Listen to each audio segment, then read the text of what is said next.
IVF start చేసే ముందు pre treatment చాలా క్రూషియల్. ఇవేంటో ఇవాళ తెలుసుకుందాం. Hi, I'm doctor Prathyusha, fertility specialist, KIMS fertility IVF centre, Guntur.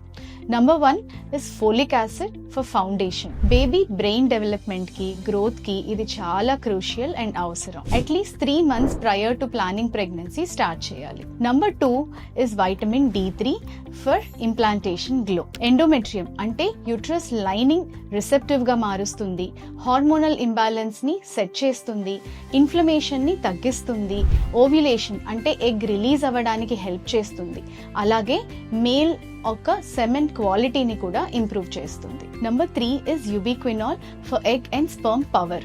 So మన బాడీలో ప్రతి ఒక్క సెల్కి ఇది ఒక ఎనర్జీ బూస్ట్ లాగా హెల్ప్ చేస్తుంది. So sperm and egg quality better అవుతుంది. Number 4 is antioxidants for cell protection. So మన బాడీలో ఉన్న ఆక్సిడేటివ్ స్ట్రెస్ ని ఈ యాంటీ ఆక్సిడెంట్స్ తగ్గిస్తాయి. Number 5 metformin, a magic for PCOS.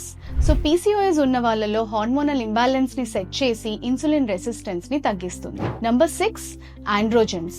ఇది ఒక ఆప్టిమమ్ డోసేజ్ లో ఎగ్ ఒక కౌంట్ అండ్ క్వాలిటీని ఇంప్రూవ్ చేసి IVF outcome and oocyte results ని ఇంక్రీజ్ చేసేలా హెల్ప్ చేస్తుంది. సో ఐవీఎఫ్ ట్రీట్మెంట్ ని ప్లాన్ చేసే ముందు ప్రీ ట్రీట్మెంట్ కూడా చాలా అవసరం. Thank you.